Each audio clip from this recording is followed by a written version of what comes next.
तो सवाल तो सबसे बड़ा आज इस वक्त सिद्धार्थ जी सरकार के सामने है, एनटीए के सामने है। ये कैसा माफियाओं का नेक्सस तैयार कर दिया, ये किस तरीके से स्क्रूटनी की गई नामों की कि ये क्वेश्चन पेपर तक पहुंच बना सकती है, ये निष्पक्ष होगी, यहां से कोई लीकेज नहीं होगी। एनटीए कहता रहा कि कोई लीकेज नहीं होगी, हमने फुल प्रूफ सिस्टम बना दिया।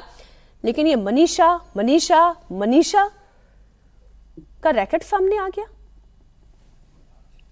जी, नमस्कार। आपके सभी दर्शकों को नमस्कार। हम शुरुआत से जब से नीट की इस बहस में जुड़ रहे हैं, और जिस भी आपके चैनल को भी मैं साधुवाद देता हूं कि बड़ी डिटेल में हमने इस पर बहस करी और हमको चर्चा करने का अवसर मिला। हमने शुरुआत से एक बात कही कि एनटीए को जैसा मैंडेट हुआ था, राधाकृष्णन कमेटी की जो रिकमेंडेशंस दी गई थी पिछली बार की घटना के बाद, हमारे पूर्व इसरो चीफ की अध्यक्षता में जिस कमेटी को बनाया गया था, एनटीए को मैंडेट था कि उसको पूर्णता के साथ 100% लागू करे। उस लागू करने की प्रक्रिया में बहुत से स्टेप्स ऐसे थे जहां पर जो लीकेज को आइडेंटिफाई पिछली बार किया गया था, जहां पे पोटेंशियल लीक हो सकता था, उसको एनटीए ने कर्व करने का प्रयास किया। अब पेपर सेट करना, उसके लिए टीचर की नियुक्ति होना, ये फर्स्ट स्टेप है। देश भर में जो हमारे प्रोफेसर्स हैं उसका एक क्राइटेरिया है, कहां से प्रोफेसर्स को लिया जा सकता है, किन को चुना जा सकता है, कौन इसमें पेपर सेट करने के लिए उस कमेटी का हिस्सा बन सकते हैं। उनकी इंटीग्रिटी को जांचना तो एक अलग ही पक्ष है, किसी भी व्यक्ति की ईमानदारी नहीं ईमानदारी को जानना, उनके एकेडमिक रिकॉर्ड, उनके एक्सपीरियंस, उनका कंट्रीब्यूशन, उनकी एजुकेशनल फील्ड में क्वालिफिकेशन, इसके आधार पर एनटीए उनका चयन करता है। मीनाक्षी, मैं एक चीज आपको आज बड़ी गंभीरता के साथ कहता हूं, हमने पहले दिन से एक बात कही थी, हमने देश की प्रीमियर इन्वेस्टिगेटिव एजेंसी को यह जांच सौंपी, अंदर से लेकर के बाहर तक और ऊपर से लेके नीचे तक जो इसमें शामिल होगा वो बाहर निकल करके आ पाएगा। ये जो चर्चा आज हम जिन नामों की कर पा रहे हैं, ये नाम भी सीबीआई की इंक्वायरी के बाद निकल कर आए हैं।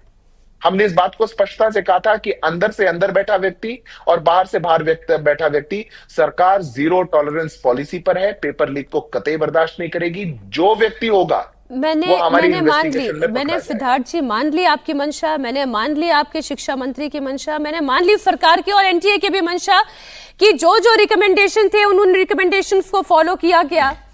अब सीबीआई की इंक्वायरी हो रही है, लेकिन ये सब कुछ कब हो रहा है? जब इतने लाखों अभ्यर्थियों का भविष्य एक बार आपने संकट में डाल दिया। अब जिसने पिछली परीक्षा में बेहतरीन प्रदर्शन किया था, बिना लीक के प्रदर्शन किया था, जिसके पास कोई क्वेश्चन पेपर नहीं था, जिसने अपनी तैयारी के बलबूते पर किया था, उसके सामने तो एक संकट आ गया। अब इसकी क्या गारंटी है कि किस तारीख को होने वाले पेपर में उसने उतना ही अच्छा प्रदर्शन किया होगा या वो आगे करेगा? ये एक सवाल तो है ना। निश्चित तौर पर मुझे लगता है अब बाकी मेहमानों के पास सिद्धार्थ जी जाना चाहती हूँ। अब सवाल कोई छोटा उत्तर देने दीजिए, फिर आप चले जाइएगा, क्योंकि प्रश्न सरकार से ही है सबसे बड़ा। मुझे पता है बाकी लोग भी क्या कहेंगे। उससे बड़ा भी एक प्रश्न है, जिस प्रकार का मेंटल टोल छात्र झेलते हैं, या जिस प्रकार का एक चुनौती छात्रों के लिए है जब वो परीक्षा की तैयारी कर रहे होते हैं, सरकार उससे भली भांति उससे अवगत भी है, उसके लिए संवेदनशील भी है। 21 तारीख को छात्र बिना किसी सोच के विचार के जाकर के पेपर दें, सरकार पूरी शुचिता के साथ इस पेपर को कराने का काम करेगी। ये हमारी गारंटी है, कमिटमेंट है। निश्चित तौर पर मीनाक्षी जी, आप इस बात से आप अग्री करेंगी, जो छात्र काबिलियत रखता है, जो छात्र पोटेंशियल रखता है, उस छात्र को कोई नहीं रोक सकता। और ये पूरे प्रक्रिया में पेपर कैंसिल करना, ये उसी निर्णय को लेकर के किया गया है कि एक भी मेधावी छात्र की सीट को कोई पैसे वाला, कोई मनी बैग वाला ना लेकर के जाए। मैं आपकी इस बात से सहमत हो सकती हूँ कि जो काबिलियत रखेगा उसकी काबिलियत सामने आएगी ही, वो एक बार नहीं 10 बार भी पेपर देगा। लेकिन मेंटल ट्रॉमा होता है, मैं इस बात से भी इनकार नहीं कर सकती। हम भी स्टूडेंट लाइफ में रहे हैं सर, आप भी स्टूडेंट लाइफ में रहे हैं, और ये प्रेशर जो है हम समझते हैं, ये प्रेशर हम समझते हैं। अब मैं आशुतोष वर्मा जी आपके पास आ रही हूं। लीक है, सिस्टम भी वीक है, ये बात समझ में आ रही है, लेकिन ऑल्टरनेटिव फॉर्मूला क्या हो सकता है? कोर्स करेक्शन कैसे हो सकता है? आज बड़ा सवाल ये भी तो है। आज ये 3 मनीषा मैडम है, हो सकता है कोई और 3 निकल कर आ जाएंगी, कोई नया मोटे गांव का रैम सर निकल कर आ जाएगा, कोई नया शुभम खेरनार निकल कर आ जाएगा, कोई नया धनंजय लोखंडे बनकर खड़ा हो जाएगा। प्रॉब्लम तो ये, सिस्टम को रेक्टिफाई कैसे किया जाएगा? धन्यवाद मीनाक्षी जी। और देखिए, भारतीय जनता पार्टी गलती भी मान रही है और गलती मान भी नहीं रही है। इस पूरे सिस्टम को समझने की कोशिश कीजिए। ये सिर्फ तमाशा बना रहे हैं। एनटीए बना क्यों था, इसका उद्देश्य पहले समझिए और उस समय की क्लिपिंग देखिए। और उस समय मोदी सरकार ने क्या बोला था।